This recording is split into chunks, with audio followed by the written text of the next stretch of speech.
How about this for Freaky Friday? Let's start with a 3 or 4 minute drill. That's all we can get with the reigning NFL Offensive Rookie of the Year for a Freaky Friday on the podcast. Dude, that's Berm. I'm Austin. CJ Stroud, why were you not the NFL MVP? I thought that you had a strong – I can't start it that way. There was nobody on social media advocating for CJ to be the NFL MVP more than me. All right, so we've kissed up enough to the guy that we've known since he was a senior in high school. Yeah. We've always told you this, CJ, how remarkable it has been to get to follow your journey. Let's zoom in just on your pro day a year ago to 1 year later. How much has your life changed? Man, it's been a full 360, just from being a college kid to a real grown adult, and, being in a new city. And I'm just super thankful, thankful of you guys, thankful of just, Columbus and Buckeye Nation in general. Just the love that I've felt, since I've been here, and just the development of me being a young man to a man now, so I'm very appreciative. And just really honored, to be here as an alumni, and still having a lot of love in this state, in this city. So I'm super just blessed. I know that the Ohio State media time with you was weird, right? Like there was ups and downs. There were times when you look around and you're like, are these people serious? But who is Columbus's version of TMZ in your time here?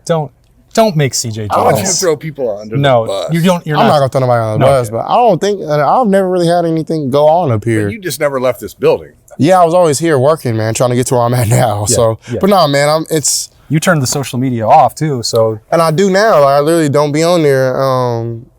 I literally have somebody who makes my posts for me and things like that. Because, social media has made everything so accessible. Yeah, too much. It's too much, and everybody's comparing themselves to one another. And, I'm getting in trouble for, anything nowadays, for playing in a celebrity baseball game and then going and playing a celebrity basketball game. A lot of people hated that. And, my thing is, though. Don't you want to live your life? You should be allowed to do what you want. 100%. But get some shots up, is what I'm saying. You know what I'm saying? But, we live in a world, excuse me, everybody's opinionated. And, well, you did get in trouble when you said you were going to beat the men's basketball team. Yeah, I don't go back. Right. Standing on that. Right. But I don't people please, man. That was something I did a long time ago. But if you people please, man, somebody's always going to be upset with you. So you know that we don't like to belabor all the football questions you get from everybody else.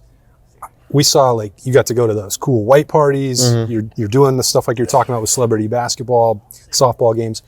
What do you think the coolest opportunity you've had as CJ Stroud is since you left? Everybody knows now my dad's situation. And I had a chance, Bryce was, I was training with Bryce all last year, and he told me about a dinner he was going to, and it was about prison reform. Yeah. And, I told him, man, do you mind asking if I can come?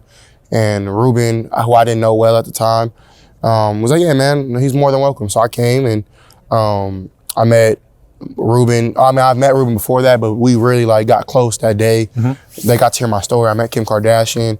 I met a lot of influential people who have, a lot of influence in today's culture.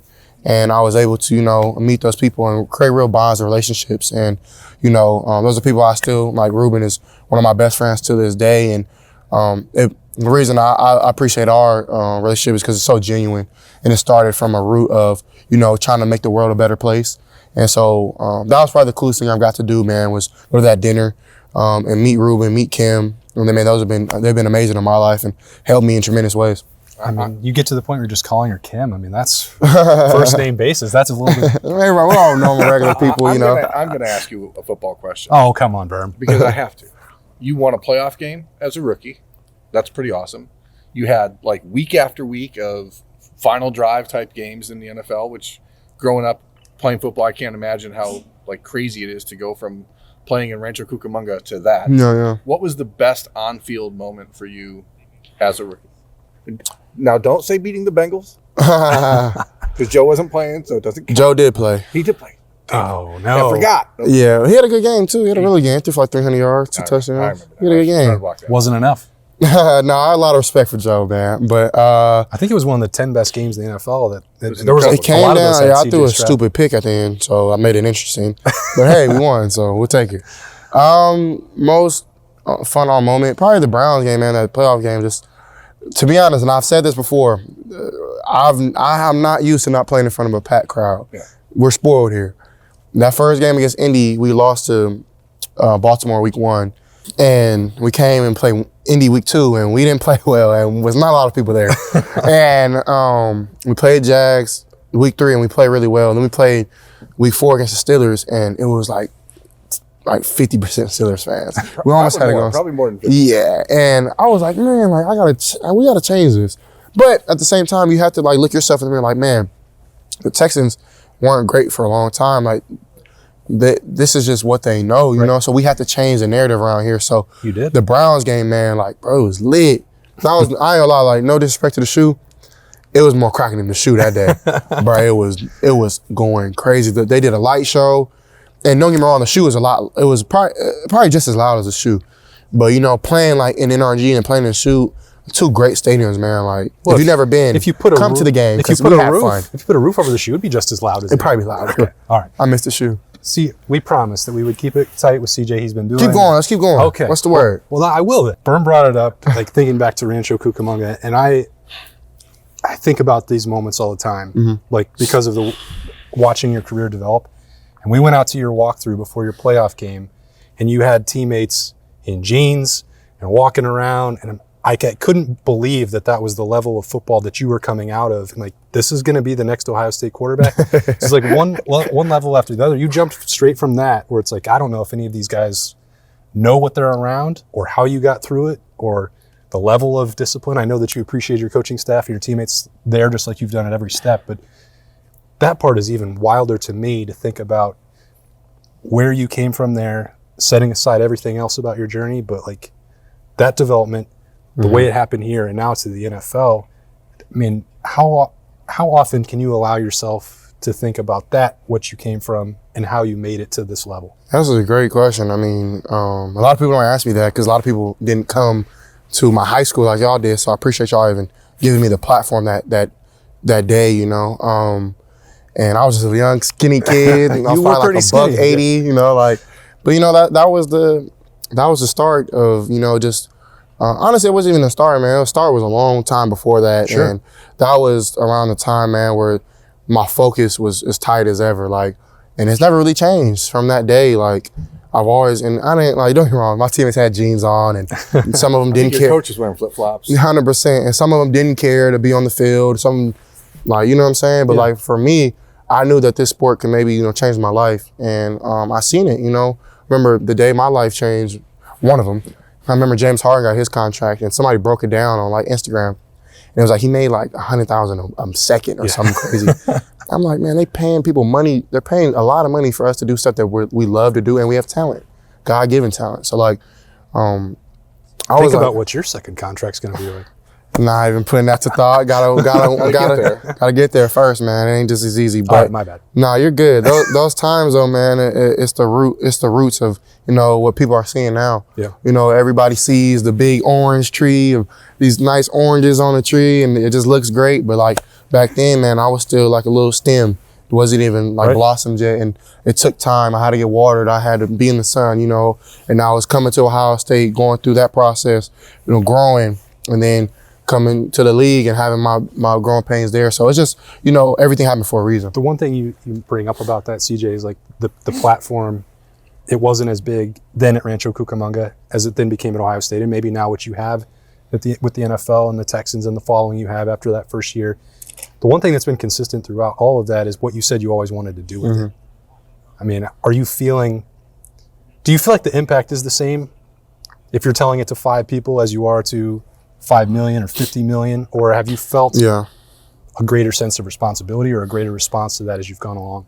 A little bit of both. I've always been somebody who tried to speak life into people, because life was spoken into me when times where I didn't know I was going to make it out. So, you know, and a lot of things that I do are, I don't, you know, like I'll tell you, I'm barely on social media. So, a lot of things that I do aren't on camera.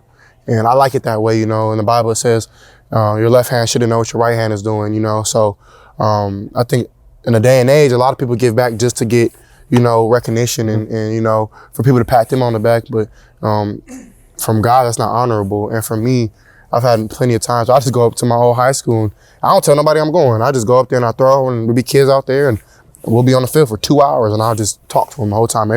Any question they got, I'm answering. Right. I've been in Texas before where I've walked into stores and talked to dudes for multiple hours, and I'm not doing it to say like, yeah, I'm just some prophet. I'm not. Yeah. I'm a flawed human just like everybody else trying to get it right.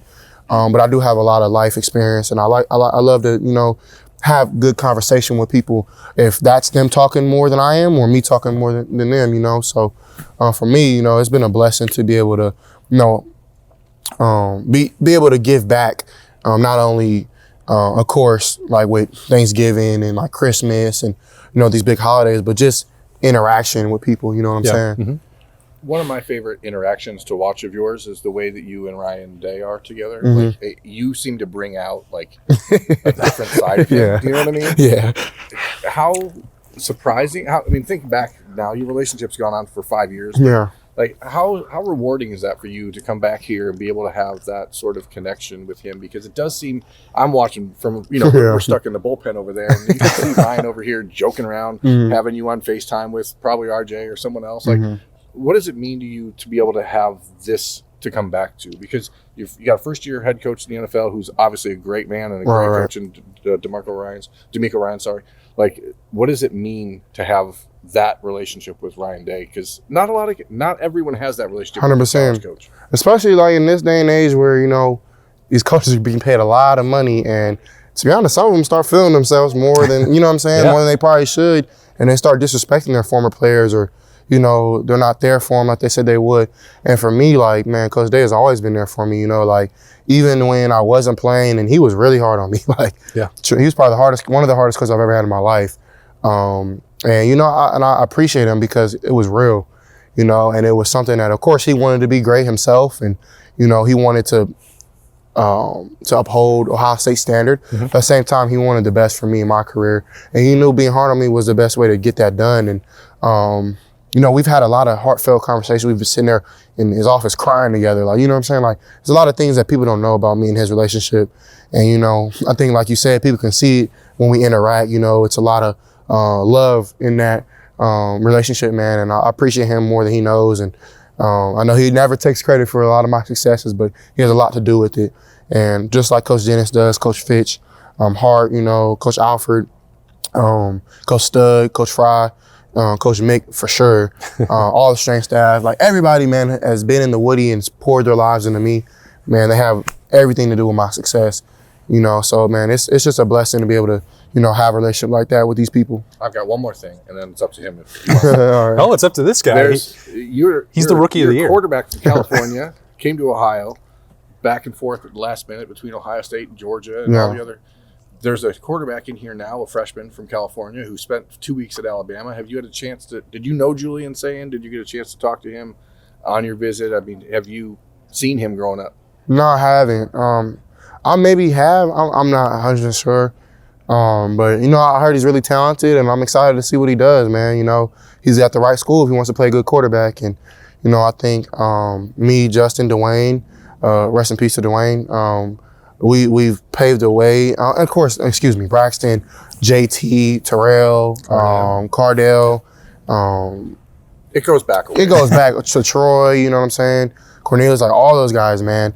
And, you know, I think we've paved the way for guys to come in here and, you know, be able to play quarterback at a high level, and everybody's going to be watching. And, you know, it's really cool, you know, to have, you know, an imprint on a room. And I still see those guys doing some things that I taught them now to those days. And I remember things Justin taught me that he probably learned from other guys. Right. And it goes all the way back until, you know, maybe when Ohio State started playing football, you know what I'm saying? When, you hand it down. You know, and that's what it's about. Yeah. And to see those guys come in and, you know, you're labeled as a 5-star, you're labeled as whatever you are.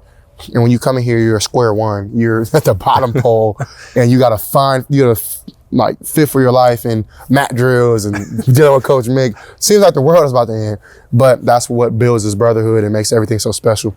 And then you just hope you don't end up in Chicago. Oh boy, no comment. Listen what he's doing. CJ, do you have any questions for us? You never did this. Crazy. You never did this. I have any questions for y'all? Yes, we miss you. Okay, fine. That's all. That was my question. Okay, all right. Yeah. All right, you guys. We do. You're the best. kept him longer than we said, but it was by demand. And if he says he wants more questions, we're going to give him more questions. Let's do it. CJ Stroud, great to have him back. I know that he enjoyed the opportunity to be here for a pro day. The brotherhood is real, right? I mean, 100%. That's the way it goes for y'all.